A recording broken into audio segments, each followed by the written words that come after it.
বেশ মজাদার জায়গা স্কাই ওয়াকটা। তো স্কাই ওয়াকে এখান থেকে হেঁটে যাচ্ছি, যাদের কিন্তু ভার্টিগো আছে, এই নিচে এতটা নিচে দেখা যাচ্ছে পুরো, তাদের কিন্তু বেশ অসুবিধা হবে মনে হচ্ছে। আগে গানটা শোনো, কি সুন্দর, কি বুদ্ধ সুন্দর বুদ্ধ মন্ত্র, কি অপূর্ব লাগছে, কি অদ্ভুত সুন্দর এক্সপিরিয়েন্স।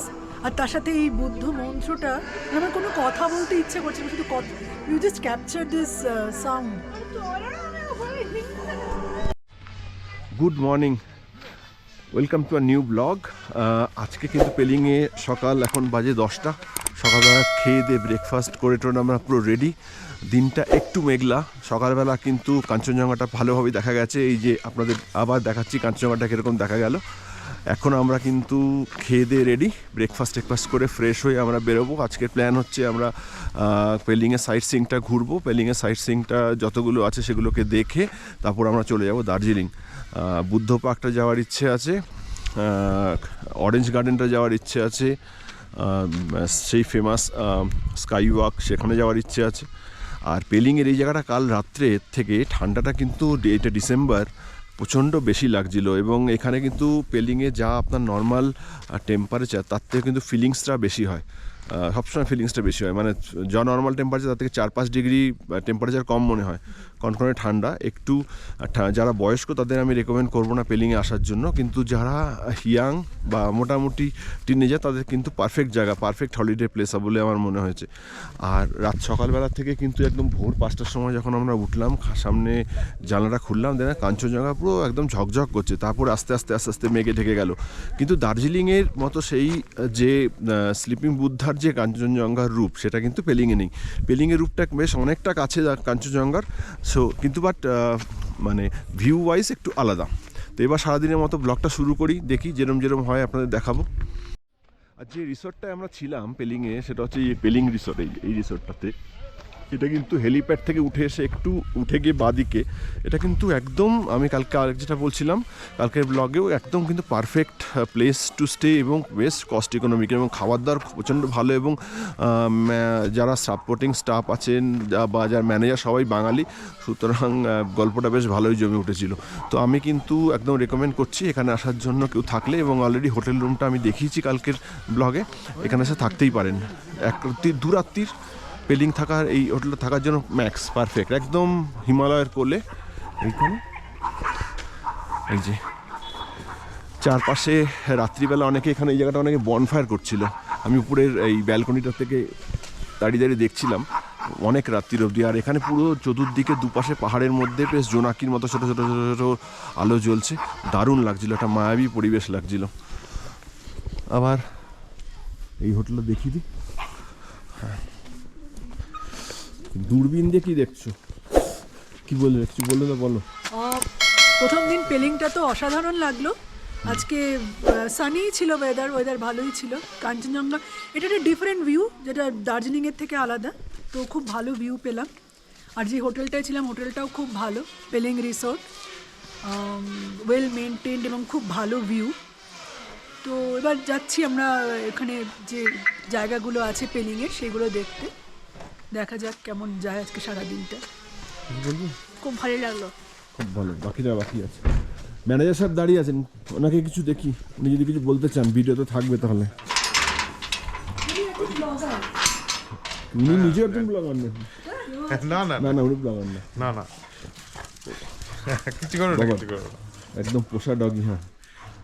হ্যাঁ, এটা আমাদের পেলিং রিসর্ট। আপনি যখনই আসবেন, আমাদের প্রথম মোটো হচ্ছে কমফোর্ট দেওয়া আর গুড সার্ভিস দেওয়া। ডগ এসে গেছে। কি ডগ এটা? ল্যাব। পোষা ল্যাব না? দুটো থাকে, এটা কি পাহাড়ার জন্য নিচে থাকে নাকি? না, এ আমার সঙ্গেই থাকে। আচ্ছা, আমার সঙ্গে। ক্লিন করার জন্য অনেক।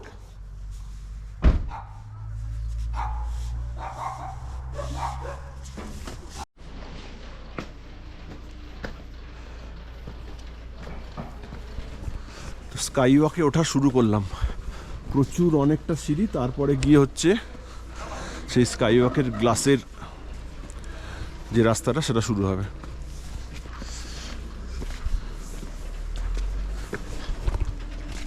বলি বাবু, কিছু বলবো না।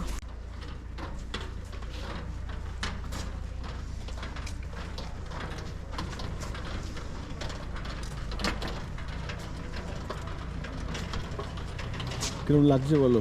খুব ভালো লাগছে, দারুণ লাগছে।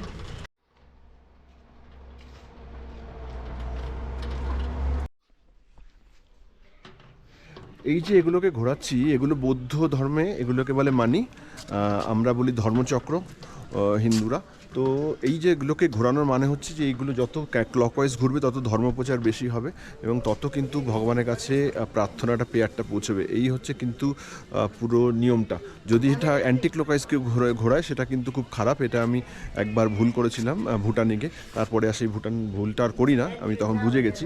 এবং যখন যতগুলো পাহাড়ের মধ্যে দেখবেন যেরকম মানি লাগানো আছে, জলের স্রোত লাগানো আছে পাহাড়ে গেলেই, ওই জলের স্রোতটা কিন্তু ছোটো ছোটো এমন করা হচ্ছে জলগুলোকে এগুলো কিন্তু ঘোরাতে থাকে এবং সেটাও পুরোপুরি মানিটাই ঘোরে। যত মানি ঘুরবে তত কিন্তু প্রেয়ার বেশি পৌঁছাবে এবং মানুষের জনকল্যাণ ততই হবে, মানব কল্যাণ তত হবে। এই হচ্ছে মোটামুটি বৌদ্ধ ধর্মের নিয়ম। যে কোনো মনস্ট্রিতে গেলে এই মানিগুলো কিন্তু হচ্ছে ইকুইভ্যালেন্ট টু ঘন্টা, হ্যাঁ, যেটা হচ্ছে যে মন্দিরে আমাদের থাকে, ঘন্টা বাজিয়ে ভগবানের কাছে বলা হয় যে ভগবান আমি এসেছি, নিজেকে সমর্পণ করছি এবং তুমি আমার কথা শোনো এবং আমার যে প্রার্থনা পূরণ করো। তো এই যে পুরো এরিয়াটা দাঁড়িয়ে আছি, পুরো এরিয়াটা, এই জায়গাটা কিন্তু হচ্ছে যে নর্মাল এমনি হেঁটে বেড়ানোর জায়গা। হেঁটে বেড়ানোর এই যে পুরো এই যে টোটাল সিঁড়িটা হচ্ছে প্রায় 300 থেকে 400টা সিঁড়ি হবে, যেটা কিন্তু পুরো হেঁটে উঠতে হবে। এটা কিন্তু জুতো পরে যাওয়া যায়। কিন্তু এপাশেই আছে যে স্কাই ওয়াক, কাঞ্চনজঙ্ঘা পিছনে দেখা যাচ্ছে ঝকঝক করছে কাঞ্চনজঙ্ঘা, তার পিছনে স্কাই ওয়াকের জন্য কিন্তু আমরা কিন্তু জুতো পরে যাওয়া নিষিদ্ধ। ওটা কিন্তু পুরোমাত্র স্কাই ওয়াকে গ্লাসের যাতে কোনো ক্ষতি না হয় তার জন্য কিন্তু মোজা পরে অথবা নর্মাল ইয়েতেই যেতে হবে, খালি পায়ে। তো আমরা স্কাই ওয়াকে যাবো, আর বুদ্ধ মূর্তিটা ওই অবধি যদি ওঠা যায় সেটাও চেষ্টা করব। বেশ মজাদার জায়গা স্কাই ওয়াকটা। তো স্কাই ওয়াকে এখান থেকে হেঁটে যাচ্ছি, যাদের কিন্তু ভার্টিগো আছে, এই নিচে এতটা নিচে দেখা যাচ্ছে পুরো, তাদের কিন্তু বেশ অসুবিধা হবে, মনে হচ্ছে পুরো আকাশের উপর ঝুলে আছি। কিন্তু তাদের কিন্তু ভার্টিগো আছে, তাদের কিন্তু নিচের দিকে তাকালে মাথা ঘুরবে, অনেক কিছু প্রবলেম হবে। তো যাদের ভার্টিগো নেই তারা কিন্তু এনজয় করবেন জায়গাটা। তো অনেক সময় এই যে আবার দেখাচ্ছি, অনেক সময় একটা চাইনিজ ভিডিও দেখেছিলাম যেটা রিলে চলছিল, কিন্তু এখানে পা দিয়ে খাঁচাত করে সেই কাজটাকে কিন্তু মানে ভেঙে যাচ্ছে, মনে হচ্ছে পড়ে যাবে, লোকটা হামাগুড়ি দিচ্ছে। অনেকটা সেরকম এক্সপিরিয়েন্স অনেকের হতে পারে। রাজ কিছুটা প্রচণ্ড ভয় পাচ্ছিল, ওকে টেনে হিচড়ে আনতে হলো। এখন এই সেই রাজকে সুস্মিতা নিয়ে যাচ্ছে দূরে। এই হচ্ছে স্কাই ওয়াক, মোটামুটি এই হচ্ছে স্কাই ওয়াক, প্রায় 200 মিটারের মতন জায়গা। কিন্তু এখানে কিন্তু ঢুকতে কিন্তু পার হেড 100 রুপিস, বাচ্চাদেরও কিন্তু দিতে হবে। এই পাশে কাঞ্চনজঙ্ঘা, এই পাশে স্কাই ওয়াক, এই সোজা স্কাই ওয়াকটা যাচ্ছে। এই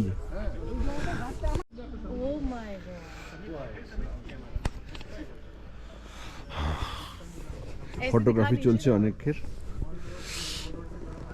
দারুণ লাগছে। কিন্তু সানটা কিন্তু ঠিক অপোজিটে আছে, নিচটা একবার কেউ যদি তাকায় সে শেষ, পুরো শেষ। ম্যাডাম আসছেন, ম্যাডাম ভয় আসছেন। আমি তুলে নিলাম ভিডিওটা যাতে ইউটিউবে চলে যায়, মেমোরি থাকে।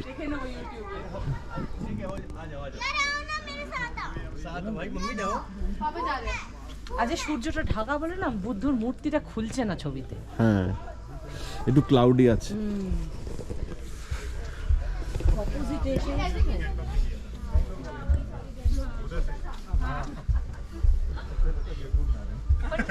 थोड़ा कुछ जगह पे ऐसा लगता है आप लोगों को, हमें आता है वो एक्सपीरियंस। तो ठीक है, जो भी अच्छा, चलो। आपने फिर कल आते टाइम ये किया था इधर नामाची में, नामची वो भी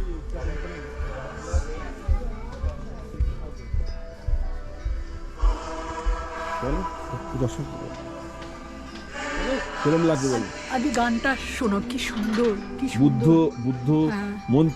মন্ত্র কি অপূর্ব লাগছে, তো মেসমারাইজিং না? আমি ভাবছিলাম স্কাই ওয়াকটা বোধহয় আরেকটু লম্বা, মানে আই ওয়াজ এক্সপেক্টিং যে আরেকটু লম্বা স্কাই ওয়াক। এই ক্রস করতেই তো অনেকে ভার্টিগো যেতে চিৎকার চেঁচামেচি করছে। এই যে কি অদ্ভুত সুন্দর এক্সপিরিয়েন্স। আর তার সাথে এই বুদ্ধ মন্ত্রটা, আমার কোনো কথা বলতে ইচ্ছে করছে না, শুধু কথা, you just capture this sound.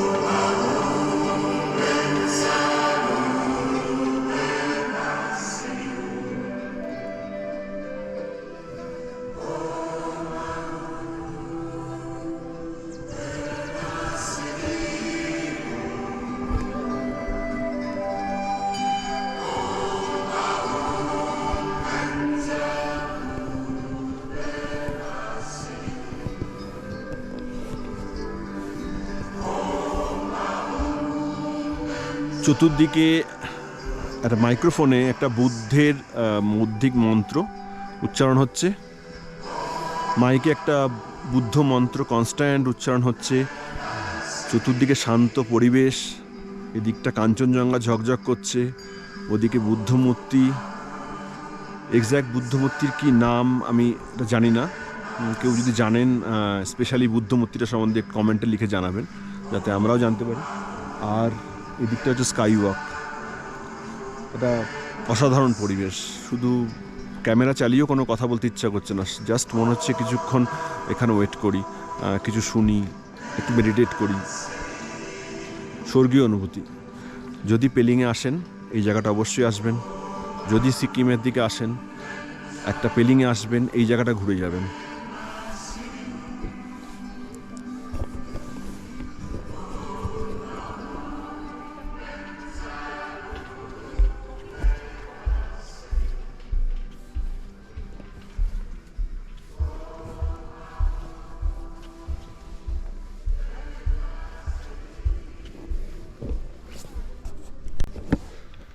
এখানে বুদ্ধ মূর্তিটার স্কাই ওয়াক যেতে হয়ে আবার পিছিয়ে গিয়ে আপনার মেন রাস্তা দিয়ে যেতে হবে, এই যে লম্বা সিঁড়ি হয়ে, যেটা লম্বা সিঁড়ি উঠে গেছে। অথবা এখান থেকে কেউ যদি গাড়ি করে যেতে চান, এই যে দেখুন লম্বা একটা রাস্তাটা উঠে গেছে, সেটাও কিন্তু বুদ্ধ মূর্তির একদম কিন্তু নিচে অবধি পৌঁছে যাবে। দুটো অল্টারনেটিভ ওয়েতেই যাওয়া যায়।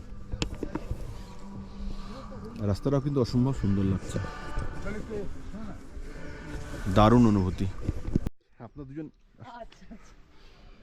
কেমন লাগলো স্কাই ওয়াক? খুব সুন্দর লাগলো, এটা বেশ একটা অন্যরকম এক্সপিরিয়েন্স, আগে এরকম কখনো তো দেখিনি এই জিনিসটা, কিন্তু একটু ভয়ও লাগছে, একদম বলবো না যে ভয় লাগেনি, কিন্তু এখানে অ্যাম্বিয়েন্সটা খুব সুন্দর, একটা খুব সুদিং মিউজিক চলছে, সেটার জন্য এই জায়গাটা আরও ভালো লাগছে। হ্যাঁ, আর আজকে একটু ক্লাউডি ওয়েদার, কাঞ্চনজঙ্ঘা আমাদের একটু ধোকা দিয়ে দিয়েছে, কিন্তু তাও অ্যাম্বিয়েন্সটা খুব ভালো, খুব সুন্দর, খুব পিসফুল, এটা খুব ভালো Thank you. লাগছে। Thank you. আমি পরে এর নাম কি? Living with Biswajit. সার্চ করে দেখে নাও। ঠিক আছে।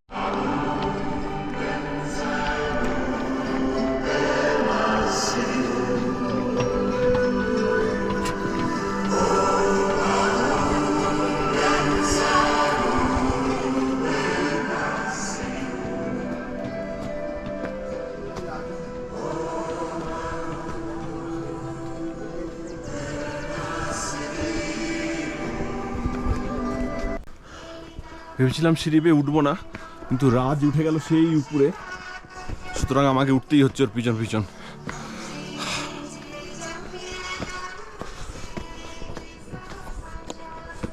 ভালোই হলো, আজকে সকালের ট্রেডমিলে হাঁটাটা মিস হয়ে গেছিলো, এখানে সে ফুলফিল হয়ে গেল এতগুলো সিঁড়ি বেয়ে উঠতে উঠতে, আর চোখের আড়াল হয়ে গেল, এবার দৌড়তে হবে।